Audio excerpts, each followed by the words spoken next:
BBC বাংলার television অনুষ্ঠান BBC প্রবাহে আপনাদের সবাইকে স্বাগত জানাচ্ছি। আমি শারমিন রমা। শুরুতেই দেখে নেব আজ কি থাকছে। আওয়ামী সন্ত্রাসীরা গত বছরের জুলাই আগস্টে ছাত্র জনতার উপর ভয়াবহ হামলার চিত্র আবারও মনে করিয়ে দিয়েছে। একই কায়দায় তাণ্ডব চালিয়ে পণ্ড করেছে তরুণ জুলাই যোদ্ধাদের দল জাতীয় এনসিপির গোপালগঞ্জ জেলায় পদযাত্রা কর্মসূচি। বুধবার দুপুরে এ হামলা হয়েছে। জানা গেছে, জেলায় জেলায় পদযাত্রা কর্মসূচির অংশ হিসেবে গতকাল গোপালগঞ্জ শহরের পৌর পার্কে সমাবেশ আয়োজন করেছিলেন এনসিপির স্থানীয় নেতাকর্মীরা। সেখানে দুপুর 1:45টার দিকে লাঠি সোটা নিয়ে হামলা চালায় আওয়ামী ক্যাডাররা। তারা মুহুর্মুহু ককটেলেরও বিস্ফোরণ ঘটায়। এতে সেখানে দায়িত্বরত আইনশৃঙ্খলা রক্ষাকারী বাহিনী সদস্যরা পার্শ্ববর্তী আদালত চত্বরে ঢুকে যান। তাদের সঙ্গে প্রাণ বাঁচাতে আদালত চত্বরে যান এনসিপির নেতারাও। খবর পেয়ে পুলিশ সুপার মিজানুর রহমান অতিরিক্ত পুলিশ নিয়ে ঘটনাস্থলে উপস্থিত হয়ে প্রতিরোধের নির্দেশ দেন। এতে ফাঁকা গুলি ও সাউন্ড গ্রেনেড ছুড়ে তাড়িয়ে দেওয়া হয় হামলাকারীদের। এতে তারা পিছু হটে। কিছুক্ষণের মধ্যে সমাবেশ শুরু হলে দুপুর 2টায় মঞ্চে ওঠেন এনসিপির কেন্দ্রীয় নেতারা। তাদের মধ্যে ছিলেন দলটির আহ্বায়ক নাহিদ ইসলাম, সদস্য সচিব আখতার হোসেন, দক্ষিণাঞ্চলের মুখ্য সংগঠক হাসনাত আবদুল্লাহ, উত্তরাঞ্চলের মুখ্য সংগঠক সার্জিস আলম ও যুগ্ম আহ্বায়ক মনিরা শারমিন। এনসিপির পদযাত্রা ও সমাবেশ স্থলে দফায় দফায় হামলার পর আইনশৃঙ্খলা রক্ষাকারী বাহিনীর সঙ্গে সংঘর্ষে লিপ্ত হয় আওয়ামী সন্ত্রাসীরা। তাদের মধ্যে 4 হামলাকারী নিহত হয়েছেন এবং আরও 3 জন গুলিবিদ্ধ হয়ে গুরুতর আহত হয়েছে। তাদের অবস্থাও আশঙ্কাজনক বলে জানা গেছে। গতকাল বিকেল 2:45টার দিকে এনসিপির কেন্দ্রীয় নেতারা সমাবেশ শেষে মাদারীপুরে যাওয়ার পথে শহরের লঞ্চঘাট, পৌরসভার সামনে সহ বিভিন্ন স্থানে পুলিশ, এপিবিএন ও সেনাবাহিনীর সঙ্গে আওয়ামী লীগ ও সহযোগী সংগঠনের নেতাকর্মী এবং সমর্থকদের দফায় দফায় সংঘর্ষের সময় এ নিহতের ঘটনা ঘটে। নিহতরা হলেন জেলা শহরের থানাপাড়া সোহেল রানা, রমজান আলী, সদর উপজেলার ভেড়ার বাজারের ইমন ও শহরের পোস্ট অফিস রোডের সন্তোষ সাহার ছেলে দীপ্ত সাহা। গোপালগঞ্জ 250 শয্যা বিশিষ্ট জেনারেল হাসপাতালের তত্ত্বাবধায়ক জীবিতেশ বিশ্বাস 4 জনের মৃত্যুর তথ্য নিশ্চিত করেছেন। তিনি বলেন, নিহতরা সবাই গুলিবিদ্ধ। প্রত্যক্ষদর্শীরা জানান, সমাবেশ শেষে এনসিপি নেতারা মাদারীপুরের উদ্দেশ্যে রওনা হয়ে 200 মিটার দূরে লঞ্চঘাট এলাকায় যান। তাদের সামনে নিরাপত্তা দিচ্ছিলেন পুলিশ, র্যাব ও সেনাবাহিনীর সদস্যরা। তাদের সবার পথ রোধ করেন আওয়ামী লীগ ও সহযোগী সংগঠনের ক্যাডাররা। এ সময় দেশীয় নানা অস্ত্র দিয়ে হামলা চালায় তারা। ছড়ে এলোপাথারি ইট পাটকেল। পুলিশ, র্যাব ও সেনাবাহিনী পাল্টা হামলা চালালে সংঘর্ষ বেড়ে যায়। পুলিশ ও সেনাবাহিনীর সদস্যরা সাউন্ড গ্রেনেড ও ফাঁকা গুলি ছুড়ে পরিস্থিতি নিয়ন্ত্রণের চেষ্টা করেন। এনসিপি নেতাকর্মীরা গাড়ি ঘুরিয়ে ঘটনাস্থল ত্যাগ করে পুলিশ সুপারের কার্যালয়ে ঢুকে সেখানে আশ্রয় নেন। এ খবর পেয়ে হামলাকারীরা সেখানেও দফায় দফায় হামলা চালান এবং বিভিন্ন স্থাপনায় অগ্নিসংযোগ করেন। এ সময় গুলি, ককটেল, সাউন্ড গ্রেনেডের শব্দে প্রকম্পিত হয় গোটা গোপালগঞ্জ শহর। কাঁদানে গ্যাসের সাদা ধোঁয়ায় অন্ধকার হয়ে যায় চারপাশ। স্থানীয় এনসিপি নেতাকর্মীরা জানান, সমাবেশ স্থলের চেয়ার সহ অন্যান্য সরঞ্জাম রাস্তায় নিয়ে পুড়িয়ে দিয়েছে সন্ত্রাসীরা। ঘটনাস্থলে প্রচুর গোলাগুলি হয়েছে। সমাবেশ এলাকা সহ শহরের মূল সড়কের বিভিন্ন স্থানে আগুন দেয়া হয়। পরে যৌথ বাহিনীর সদস্যরা হামলাকারীদের ধাওয়া দিয়ে সরিয়ে দেয়। তারা পুলিশকে লক্ষ্য করে ইট পাটকেল নিক্ষেপ করে। পুলিশ সাউন্ড গ্রেনেড ও কাঁদানে গ্যাস ছুড়ে তাদের ঠেকানোর চেষ্টা করে। শহরে থমথমে অবস্থা বিরাজ করছে। হামলার পর এনসিপির মুখ্য সমন্বয়ক নাসিরউদ্দিন পাটোয়ারি সাংবাদিকদের কাছে অভিযোগ করে বলেন, আওয়ামী লীগ নেতাকর্মীরা এই হামলা চালিয়েছেন। এ সময় পুলিশ, সেনাবাহিনী নিষ্ক্রিয় ভূমিকা পালন করেছে। তাদের বলা হয়েছিল সবকিছু ঠিক আছে, কিন্তু তারা সমাবেশ স্থলে গিয়ে দেখেন পরিস্থিতি পুরো উল্টো। এদিকে বিকেলে পরিস্থিতি নিয়ন্ত্রণে জেলা প্রশাসক মোহাম্মদ কামরুজ্জামানের নির্দেশে গোপালগঞ্জে 144 ধারা জারি করেন জেলা প্রশাসক কার্যালয়ের নির্বাহী ম্যাজিস্ট্রেট রন্টি পোদ্দার। এতেও পরিস্থিতি নিয়ন্ত্রণে না আসায় রাত 8টা থেকে আজ বৃহস্পতিবার সন্ধ্যা 6টা পর্যন্ত কারফিউ জারি করা হয়েছে। এনসিপি গোপালগঞ্জে পদযাত্রা ও সমাবেশ করার ঘোষণা দেয় হামলার ছক আঁকে আওয়ামী সন্ত্রাসীরা। মঙ্গলবার থেকেই উত্তেজনা তৈরি করা হয়। সামাজিক যোগাযোগ মাধ্যমে নানা অপপ্রচার ও গুজব ছড়ানো হয়। এনসিপি নেতাকর্মীর মনোবল ভাঙতে হামলা চালানো হয় আইনশৃঙ্খলা বাহিনীর গাড়িতে। সন্ত্রাসীরা ভাঙচুর ও অগ্নিসংযোগ করে পুলিশ ও উপজেলা নির্বাহী কর্মকর্তার গাড়িতে। গতকাল সকালে এনসিপি নেতারা গাড়ি বহন নিয়ে শহরে ঢোকার আগেই গোপালগঞ্জ টেকেরহাট আঞ্চলিক সড়কের পাশে লিংক রোডে সদর উপজেলার খারিয়াগড় চরপাড়ায় পুলিশের গাড়িতে হামলা ও অগ্নিসংযোগের মাধ্যমে ঘটনার সূত্রপাত হয়। পরে ওই সড়কের কংসুরে সদর উপজেলা নির্বাহী কর্মকর্তা এম রকিবুল হাসানের গাড়িতে হামলার ঘটনা ঘটে। এ সময় তারা ওই স্থানে সড়ক অবরোধ করে। থমথমে পরিস্থিতির মধ্যে এনসিপির কেন্দ্রীয় নেতাদের সাজোয়া জানে করে গোপালগঞ্জ পুলিশ সুপারের কার্যালয় থেকে বের করে সেনাবাহিনী। বাহিনী। পরে তারা খুলনায় পৌঁছান। বিকেলে অতিরিক্ত আইজি খন্দকার রফিকুল ইসলাম জানান, এনসিপি নেতাকর্মীরা গোপালগঞ্জ এসপি অফিসে আটকা পড়েছিলেন। পরে 5:15টার দিকে ক্লিয়ার হলে তারা চলে যান। বিকেল 4টার দিকে গোপালগঞ্জ জেলা কারাগারে হামলা চালায় আওয়ামী ক্যাডাররা। তবে কারারক্ষী ও পুলিশের কঠোর অবস্থানের কারণে কারাগারের দরজা ভাঙতে ব্যর্থ হয় হামলাকারীরা। পরে তাদের ধাওয়া দিয়ে তাড়িয়ে দেয় পুলিশ। সমাবেশে নাহিদ ইসলাম বলেছেন, গোপালগঞ্জের পদযাত্রা ও সমাবেশে মুজিববাদীরা বাধা দিয়েছে, তার জবাব দেয়া হবে। মুজিববাদীরা আজকে বাধা দিয়েছে। গণ অভ্যুত্থানের মধ্যে আমরা বলেছিলাম বাধা দিলে বাঁধবে লড়াই, সেই লড়াইয়ে জিততে হবে। সেই লড়াইয়ে আমরা জিতেছিলাম। আজকে আমাদের বাধা দেওয়া হয়েছে, অচিরেই আমরা এর জবাব দিব ইনশাল্লাহ। নাহিদ বলেন, যারা গণ অভ্যুত্থানের পক্ষে, নতুন বাংলাদেশের পক্ষে, তাদের দায়িত্ব নিতে হবে। এই গোপালগঞ্জ যেন আর মুজিববাদীদের কেন্দ্র হয়ে না উঠতে পারে। যদি পুলিশ দায়িত্ব পালন করতে ব্যর্থ হয়, নিজেদের জেলার মর্যাদা রক্ষার দায়িত্ব, বাংলাদেশকে রক্ষা করার দায়িত্ব আমাদের নিজেদের নিতে হবে, যেমন আমরা গণ অভ্যুত্থানে নিয়েছিলাম। তিনি আরো বলেন, আমরা নিশ্চিত করতে চাই গোপালগঞ্জ নামের কারণে ভবিষ্যতে চাকরি ক্ষেত্রে বা অন্য কোনো স্থানে কেউ বৈষম্যের শিকার হবে না, কিন্তু গোপালগঞ্জে সন্ত্রাসীদের আস্তানা হতে আমরা দেব না। নাহিদ ইসলাম বলেন, মুক্তিযুদ্ধকে কুলুষিত করেছে মুজিববাদীরা, গোপালগঞ্জকেও কুলুষিত করেছে তারা। সেই গোপালগঞ্জকে আমরা উদ্ধার করব এবং সমুন্নত করব। এখানে সনাতন ধর্মাবলম্বীদের অনেক সম্পদ আওয়ামী লীগ দখল করেছে, তাদের সঙ্গে বেইনসাফ করেছে। আমরা নতুন বাংলাদেশের সব ধর্মের অধিকার রক্ষা করব।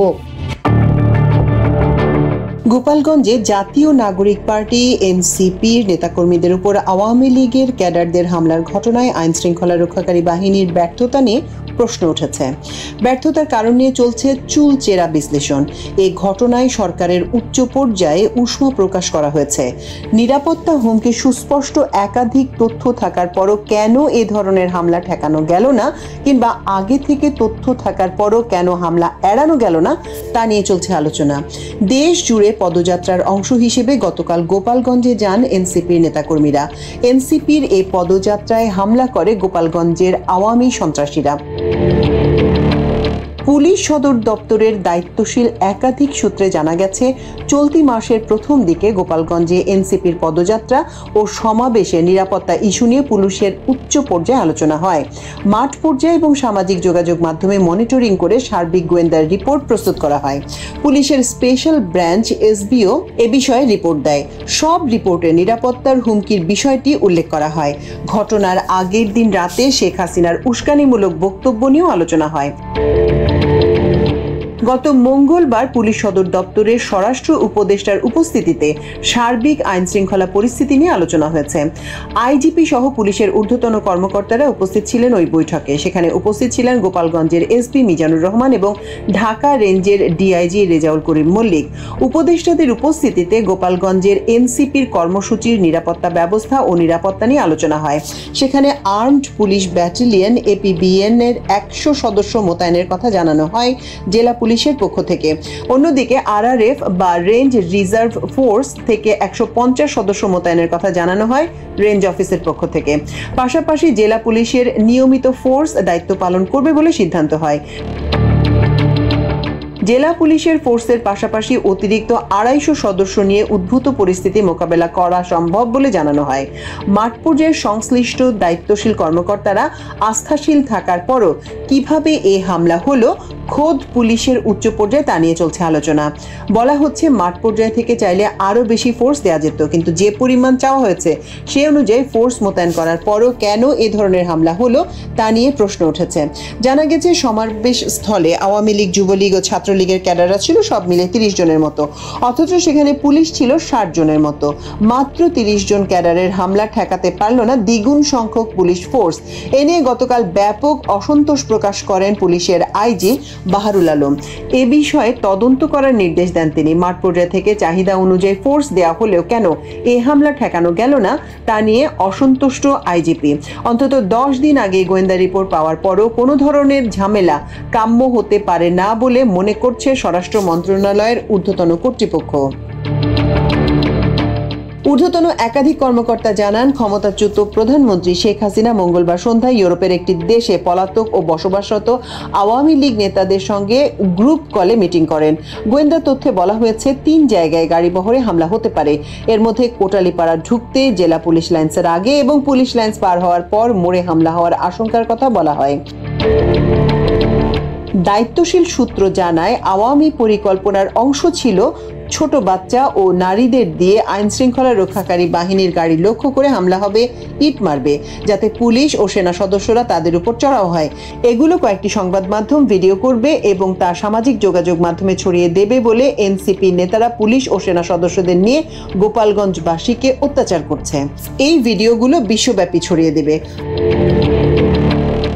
আরও বলা হয়, গোপালগঞ্জ সদর থানার মাঝিগাতি ঢালনিয়া ব্রিজের গোড়ায় 100 থেকে 150 জন জড়ো করা হবে হামলার জন্য।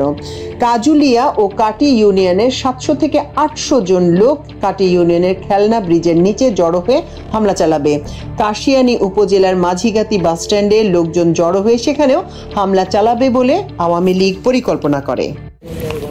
জাতীয় নাগরিক পার্টি এনসিপির মার্চ টু গোপালগঞ্জ কর্মসূচি ঘিরে দিনব্যাপী সংঘর্ষের পর এখন কারফিউ চলছে গোপালগঞ্জে। জেলার বিভিন্ন স্থানে যৌথ অভিযান পরিচালনা করা হচ্ছে বলে জানিয়েছে স্থানীয় প্রশাসন। কারফিউর মধ্যে এ পর্যন্ত 20 জনকে আটকের খবর নিশ্চিত করেছেন গোপালগঞ্জ সদর থানার ওসি মীর মোহাম্মদ সাজিদুর রহমান। মূলত বুধবার রাত থেকে বৃহস্পতিবার সকাল পর্যন্ত অভিযান চালিয়ে তাদের আটক করা হয়। পুলিশের একাধিক কর্মকর্তা জানিয়েছেন, গোপালগঞ্জ শহরে আইনশৃঙ্খলা পরিস্থিতি এখন শান্ত আছে। শহর এলাকায় থমথমে পরিস্থিতি দেখা গেছে। আজ বৃহস্পতিবার সকালে নগরীর গেটপাড়া থেকে লঞ্চঘাট পর্যন্ত এলাকায় বেশিরভাগ দোকানপাট বন্ধ দেখা গেছে, তবে রাস্তায় রিকশা, ভ্যান ও হালকা কিছু যানবাহন চলছে। রাস্তায় মানুষের উপস্থিতিও কম। শহর জুড়ে পুলিশের কয়েকটি গাড়ি টহলরত অবস্থায় আছে। সকাল থেকে এখন পর্যন্ত কোনো সংঘর্ষের খবর পাওয়া যায়নি। জুলাই পদযাত্রা কর্মসূচির অংশ হিসেবে গত মঙ্গলবার মার্চ টু গোপালগঞ্জ কর্মসূচি ঘোষণা করে এনসিপি। তাদের এই কর্মসূচিকে ঘিরে ওই দিন রাত থেকেই জেলাটিতে উত্তেজনা বিরাজ করছিল। সামাজিক যোগাযোগ মাধ্যমেও পাল্টাপাল্টি উত্তেজনা ছড়াতে দেখা গেছে। বুধবার এনসিপির কেন্দ্রীয় নেতারা সমাবেশস্থলে পৌঁছানোর আগেই সংঘাতময় হয়ে ওঠে গোপালগঞ্জের পরিস্থিতি। ঘটে পুলিশের গাড়ি পুড়িয়ে দেওয়ার ঘটনাও। এনসিপির সভামঞ্চে ভাঙচুর সহ এনসিপি নেতাকর্মীদের ওপর হামলা এবং ককটেল বিস্ফোরণের ঘটনা ঘটেও বলে ঘটনাস্থলে উপস্থিত একাধিক সাংবাদিক বিবিসি বাংলাকে জানান। পরে আইনশৃঙ্খলা বাহিনী অ্যাকশনে যায়। দুপুর 2টার দিকে এনসিপির কেন্দ্রীয় নেতারা সমাবেশস্থলে পৌঁছে সংক্ষিপ্ত সমাবেশ করেন। কিন্তু সমাবেশ শেষে ফিরে যাওয়ার সময় গোপালগঞ্জ সরকারি কলেজের সামনে হামলার মুখে পড়ে এনসিপির কেন্দ্রীয় নেতাদের গাড়িবহর। সে সময় গাড়িবহরের ওপর ব্যাপক ইট পাটকেল নিক্ষেপ করে হামলাকারীরা। ওই পরিস্থিতি নিয়ন্ত্রণে আনতে ফাঁকা গুলি ও টিয়ার গ্যাস নিক্ষেপ করে পুলিশ। পুলিশ ও র্যাবের পাহারায় এনসিপির নেতাদের শহর থেকে বাইরে বের করার চেষ্টা করা হলেও ব্যাপক হামলার মুখে তাদের আবারও শহরে ফিরিয়ে আনা হয়। কিছুক্ষণ পরে সেনাবাহিনীর একটি টহল টিম ঘটনাস্থলে গেলে তাদের উপরেও হামলা চালানো হয়। তখন পরিস্থিতি নিয়ন্ত্রণে সেনা সদস্যরা ফাঁকা গুলি ছোড়েন। এক পর্যায়ে এনসিপি নেতাদের গাড়িবহর ঘুরিয়ে পুলিশ সুপারের কার্যালয়ে নিয়ে যাওয়া হয়। পরবর্তীতে সেনাবাহিনী ও পুলিশের কড়া পাহারায় গোপালগঞ্জ ছাড়েন তারা।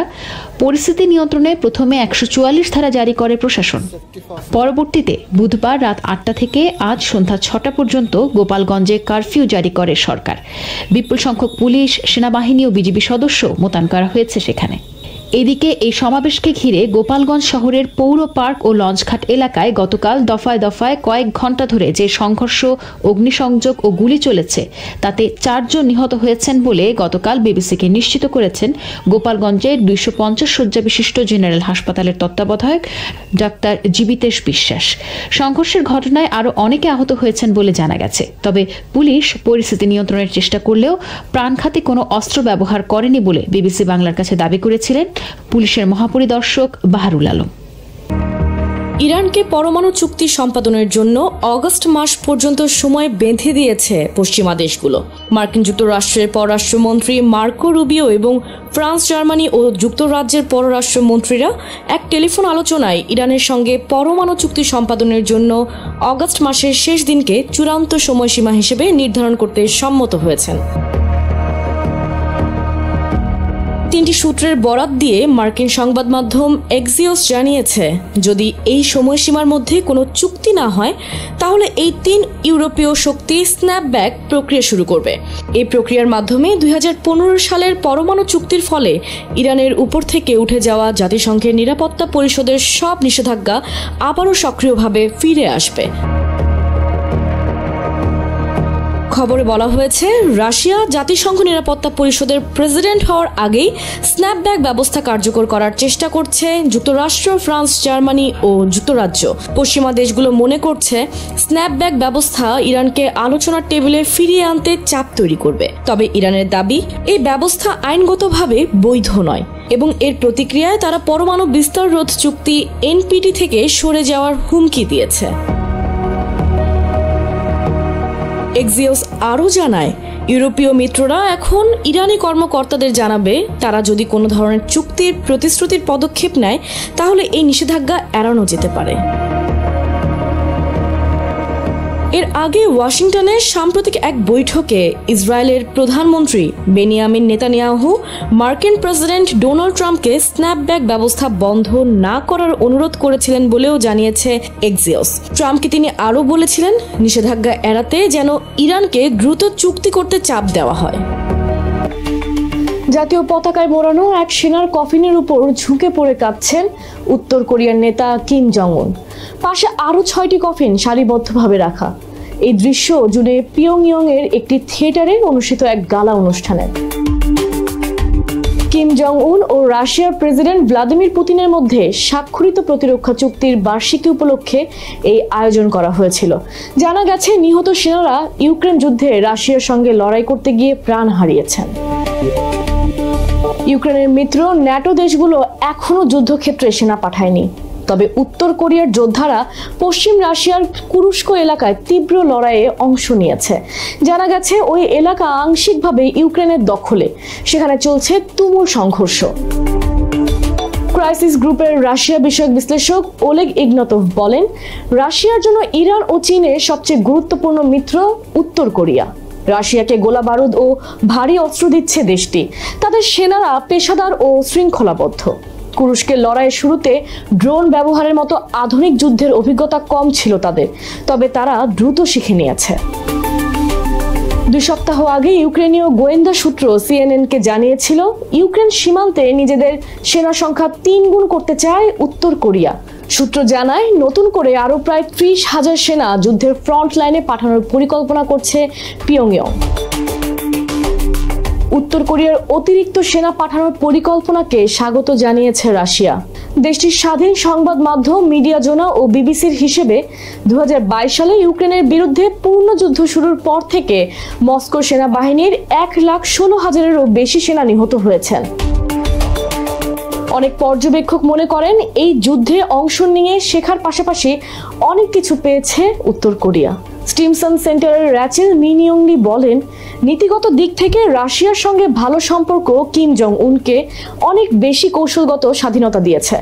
রাশিয়ার তেল ও গম সরবরাহ এবং সামরিক প্রযুক্তির মতো সরাসরি সুবিধার পাশাপাশি কিম এই সম্পর্ককে উষ্ণ রাখার মাধ্যমে ভবিষ্যতের জন্য আরও বড় সুযোগ সৃষ্টি করে রাখছেন।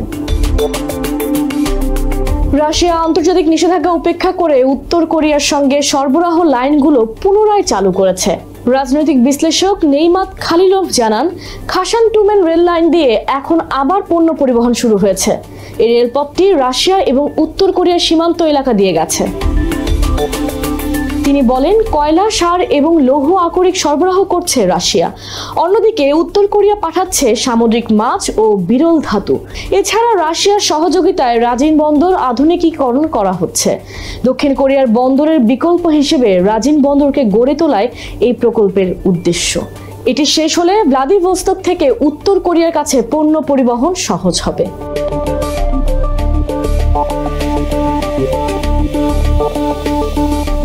উত্তর কোরিয়ার আধুনিক রাষ্ট্রটি সোভিয়েত ইউনিয়নের কারণে গড়ে উঠেছে। বিশ্বযুদ্ধের শেষে সোভিয়েতরা জাপানি ঔপনিবেশিক সেনাদের পরাজিত করে কোরিয়া উপদ্বীপের উত্তরের অংশ নিয়ন্ত্রণ করে। একই সময় দক্ষিণ কোরিয়ার নিয়ন্ত্রণ নেয় যুক্তরাষ্ট্র। সোভিয়েত ও চীনের সাহায্যে উত্তর কোরিয়ায় কমিউনিস্ট সরকার গড়ে ওঠে। শীতল যুদ্ধের সময় সোভিয়েত ইউনিয়ন ছিল তাদের ঘনিষ্ঠ মিত্র। 1990-এর দশকের শুরুতে সোভিয়েত ইউনিয়ন ভেঙে যায়। এতে উত্তর কোরিয়া তার প্রধান সহযোগী এবং সাহায্যের উৎস হারায়। এর ফলে দেশটি ভয়াবহ মন্দার মধ্যে পড়েছিল। নতুন রাশিয়ার সঙ্গে সম্পর্ক শত্রুভাবপূর্ণ না থাকলেও খুব ঘনিষ্ঠও ছিল না।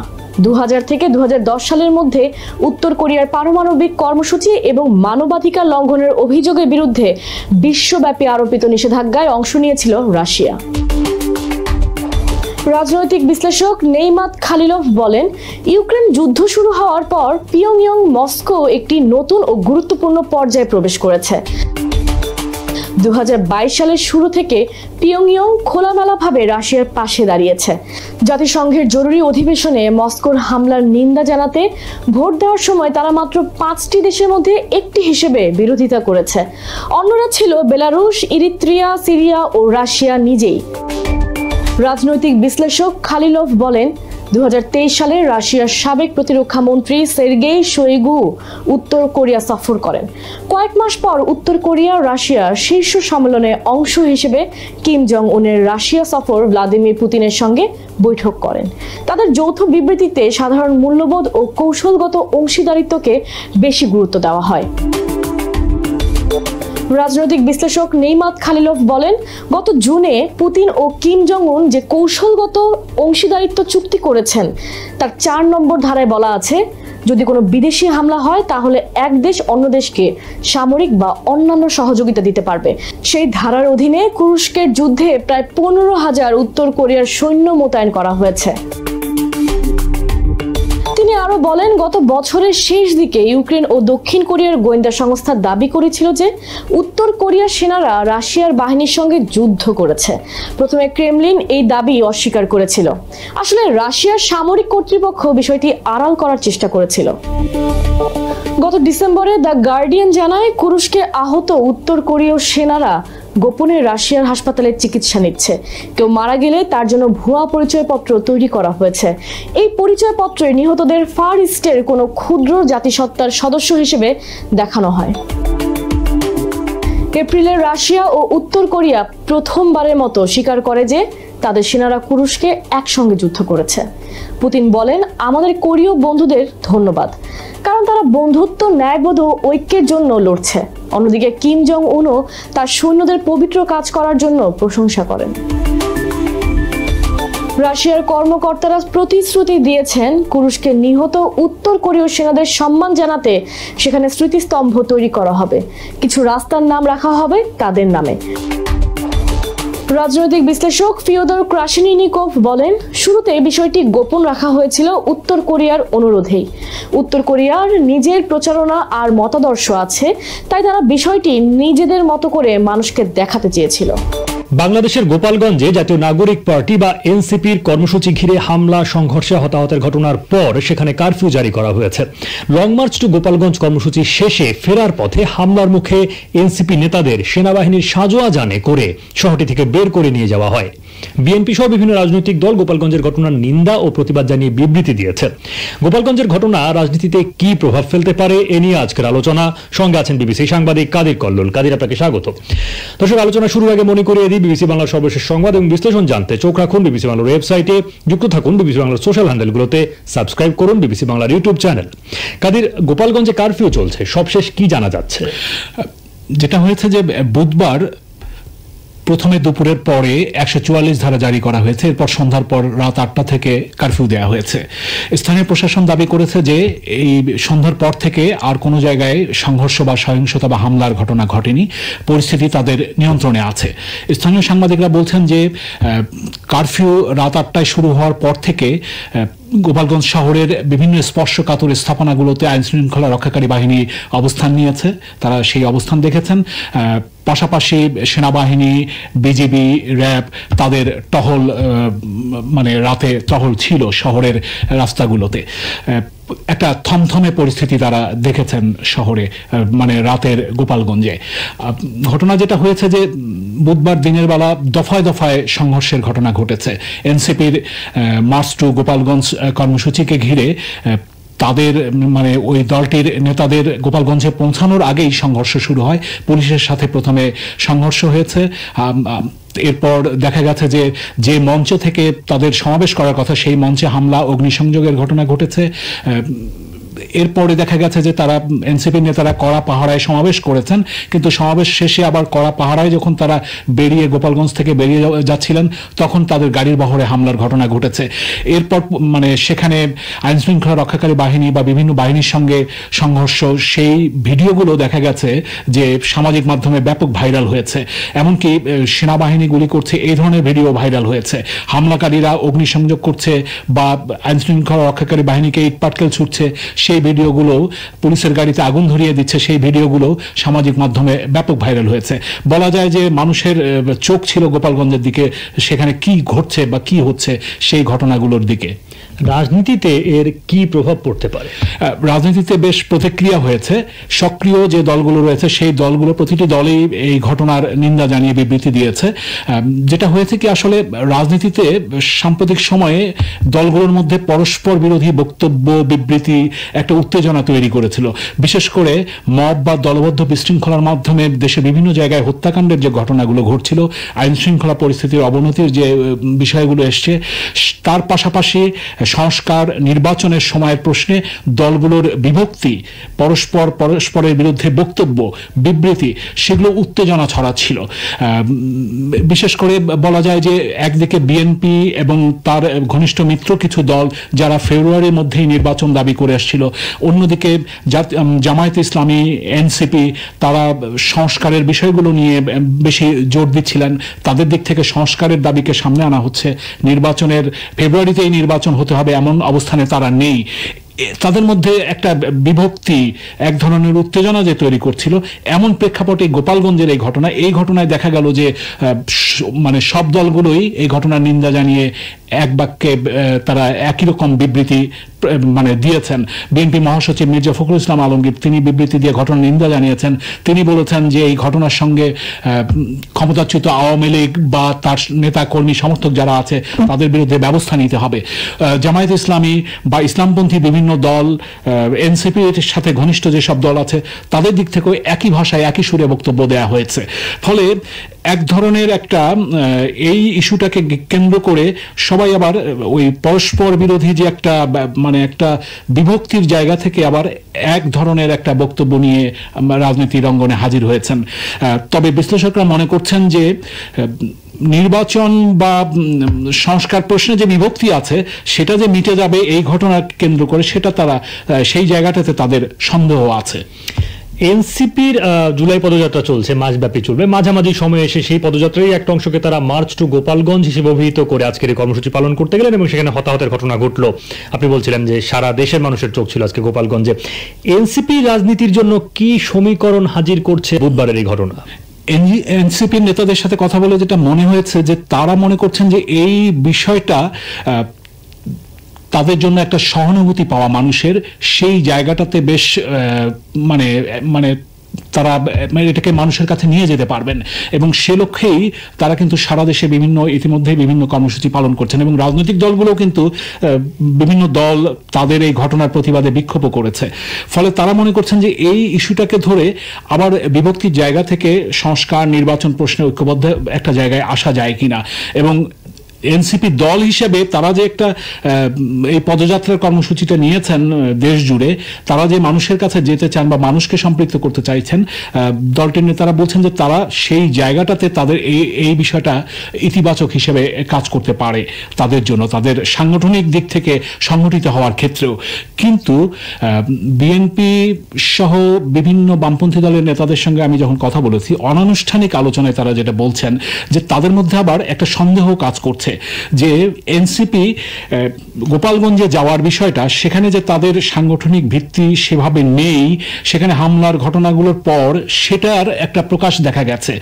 সেখানে যাওয়াটা যে একটা চ্যালেঞ্জ ছিল সেটা তারা মনে করছেন, অন্য দলগুলোর নেতাদের অনেকে মনে করছেন যে এটা এনসিপি ধারণার বাইরে ছিল না, এটা এনসিপি জানতো বা অনুভব করতে পারত, কিন্তু তারপরেও তারা এই কর্মসূচি নিয়ে তারা গেছে।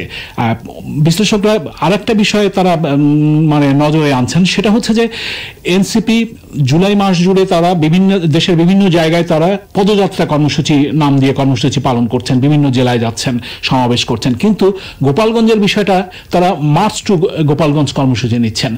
এই জায়গাটাতে তারা মনে করছেন যে এখানেও এক ধরনের উস্কানি কাজ করেছে, যে কারণে এই ধরনের একটা অবস্থা তৈরি হয়েছে। লেখক এবং রাজনৈতিক বিশ্লেষক মহিউদ্দিন আহমেদের সঙ্গে আমি কথা বলছিলাম, তিনি বলছেন যে কর্মসূচির নামটা এবং কর্মসূচিটা নিয়ে সেই জায়গায় যাওয়া, এটার মধ্যেও মানে তিনি মনে করছেন যে এক ধরনের উস্কানি এবং সেটার পরিপ্রেক্ষিতে এই ঘটনা ঘটতে পারে, এবং সে কারণেই এই কর্মসূচিটা নিয়েও কারো কারোর মধ্যে কোনো রাজনীতিকের মধ্যে এক ধরনের সন্দেহ যে নির্বাচন প্রলম্বিত করার একটা কোনো লক্ষ্য বা কথা যে ধরনের আলোচনা রাজনীতিতে রয়েছে, সেখানে এটা কোনোভাবে ভূমিকা রাখে কিনা সেই প্রশ্নটাও কেউ কেউ তুলছেন আসলে। অন্যদিকে আওয়ামী লীগের কার্যক্রম তো নিষিদ্ধ আছে। গোপালগঞ্জের ঘটনায় এই দলটি এবং নিষিদ্ধ ঘোষিত তাদের ছাত্র সংগঠন ছাত্রলীগের বিরুদ্ধে সহিংসতার অভিযোগ সামনে এসেছে। তাদের জন্য কি পরিস্থিতি দাঁড়াচ্ছে? যদিও সহিংসতার অভিযোগ এসেছে, কিন্তু বিশ্লেষকেরা মনে করছেন যে এই ঘটনাটার মাধ্যমে আওয়ামী লীগ তারা যে সংগঠিত হচ্ছে বা সংগঠিত হওয়ার চেষ্টা আছে তার একটা জানান তারা দিল, এটা মনে করছেন। বিএনপি সহ অন্য বিভিন্ন দলের নেতাদের সাথে কথা বলে মনে হয়েছে যে তারাও অনেকে মনে করছেন যে আওয়ামী লীগ তার একটা শক্তির মহড়া দিল বা একটা শক্তি দেখালো, এই শক্তিটা তৈরি করে দেওয়া হয়েছে বলে তারা মনে করছেন। যেটা হচ্ছে যে গত বছরের 5ই আগস্ট জুলাই গণ অভ্যুত্থানে আওয়ামী লীগের যখন পতন হয়, শেখ হাসিনা দেশ ছেড়ে ভারতে চলে গেলেন, সেই সময়ও কিন্তু আওয়ামী লীগ দিশেহারা হয়ে পড়েছিল, সারা দেশে হতবিহ্বল হয়ে পড়েছিলেন আওয়ামী লীগের নেতাকর্মীরা। অনেকে মানে দেশ ছেড়ে পালিয়ে যাচ্ছেন, আত্মগোপনে চলে গেছেন, দেশের ভিতরে বিভিন্ন জায়গায় চলে গেছেন, মানে তাদের নিজেকে বাঁচানোর একটা চেষ্টা ছিল। কিন্তু দেখা গেছে গোপালগঞ্জের চিত্রটি ভিন্ন, সেখানে তারা প্রতিবাদ গড়ে তুলেছিলেন, সেখানে তারা মানে সপ্তাহ ধরে তাদের প্রতিবাদ চলেছে সেই সময়টাতে। সেই সময়েও সেনাবাহিনী, আইন শৃঙ্খলা রক্ষাকারী বাহিনীগুলোর সাথে তাদের সংঘর্ষের ঘটনা ঘটেছিল। কিন্তু এখন প্রায় 1 বছর, মানে ওই অভ্যুত্থানের পর 1 বছর হতে চলছে, এই সময় এসে আবার আওয়ামী লীগ তারা যে মানে বিশ্লেষকরা বলছেন যে তারা ইতিহাস হয়ে যায়নি বা তারা মানে রাজনীতিতে নেই, এরকমটা ধারণা করা ঠিক না। তারা যে সংগঠিত হচ্ছে তার একটা প্রকাশ দেখা গেল গোপালগঞ্জের ঘটনায়। লেখক মহিউদ্দিন আহমেদ তিনি বলছিলেন যে এর মাধ্যমে মানে এখন যেটা হবে, আওয়ামী লীগের অন্যান্য অঞ্চলে, অন্যান্য এলাকায় দলটির নেতাকর্মীদের মধ্যে এক ধরনের উজ্জীবিত হওয়ার চেষ্টা থাকবে, অন্যান্য এলাকায় এই ধরনের সুযোগ নেওয়ার চেষ্টা থাকবে। এইটা কিন্তু শুধু বিশ্লেষকরা নয়, আমি অন্যান্য দলের যাদের সাথে কথা বলেছি তারাও অনানুষ্ঠানিক আলোচনায় এমনটাই মনে করছেন, এমনটাই তারা বলছেন। ফলে মানে এটা আওয়ামী লীগ তার মানে শক্তিরও একটা জানান দিল, সেটাও তারা বলছেন। আর সরকারের দিক থেকে কি প্রতিক্রিয়া পাওয়া যাচ্ছে? সরকারের দিক থেকে অন্তর্বর্তী সরকারের পক্ষ থেকে একটি বিবৃতি দেওয়া হয়েছে। সেই বিবৃতিতে বলা হয়েছে যে গোপালগঞ্জে এই ঘটনায় বা এই সহিংসতায় যারা জড়িত তাদের অবশ্যই বিচারের মুখোমুখি করা হবে। সরকারের বক্তব্যে যেটা এসছে, মানে বিবৃতিতে যেটা এসছে, সেটা কিন্তু এনসিপির পক্ষেই তাদের অবস্থানটা, সরকারের অবস্থানটা স্পষ্টভাবে এসেছে। বিবৃতিতে যেমন বলা হয়েছে যে নিষিদ্ধ ঘোষিত ছাত্রলীগ এবং আওয়ামী লীগ অ্যাক্টিভিস্টদের এই জঘন্য কর্মকাণ্ড বিনা বিচারে ছেড়ে দেওয়া হবে না। বিবৃতিতে এটাও বলা হয়েছে দায়ীদের দ্রুত আইনের আওতায় এনে বিচারের মুখোমুখি করা হবে। ফলে সরকারের দিক থেকে একটা কঠোর অবস্থানের কথা বিবৃতিতে বলা হয়েছে। সরকারের একজন উপদেষ্টার সঙ্গে আমি কথা বলছিলাম, তিনি যেটা বলছেন যে তারা এই বিষয়টাতে একটা শক্ত অবস্থান নেবেন, কারণ তারা মনে করছেন যে সরকারের বিরুদ্ধে আইন শৃঙ্খলা নিয়ে মানে নিয়ন্ত্রণের প্রশ্নে নানান ধরনের অভিযোগ এসছে, এবং এখানে মানে গোপালগঞ্জে যে ঘটনা ঘটলো এরও দায় অনেকটা সরকারের উপরে আসে, সেটা তাদের অনেকে মনে করেন, সরকারের ভিতরে কেউ কেউ মনে করেন। সে কারণে এই ঘটনার পুনরাবৃত্তি আবারও ঘটতে পারে, এ ধরনের আশঙ্কাও থাকে। ফলে সেই জায়গাটাতে তারা কঠোর অবস্থানে, এখন এই কঠোর অবস্থানটা ক্র্যাকডাউন কি না আওয়ামী লীগের বিরুদ্ধে বা কি হতে পারে সেটা তারা পরিষ্কার করছেন না, কিন্তু তারা যারা জড়িত তাদেরকে চিহ্নিত করা, আইনের আওতায় আনা, সেই বিষয়টা তারা ভাবছেন এবং সেই পদক্ষেপ তারা নিচ্ছেন। সেইভাবে আইন শৃঙ্খলা রক্ষাকারী বাহিনীকে নির্দেশ দেওয়া হয়েছে, এমনটাই ওই উপদেষ্টা আমাকে বলছিলেন। আচ্ছা কাদির, ধন্যবাদ আপনাকে। দর্শক, আজকের মতো শেষ করছি। আপনারা যারা যুক্ত ছিলেন আপনাদেরকে ধন্যবাদ জানাচ্ছি। মনে করে দিই, শুধু সর্বশেষ সংবাদ এবং বিশ্লেষণ জানতে চোখ রাখুন বিবিসি বাংলায়। সবাইকে শুভকামনা জানিয়ে আমি শারমিন রমা আজ এখানে বিদায় নিচ্ছি। ভালো থাকবেন।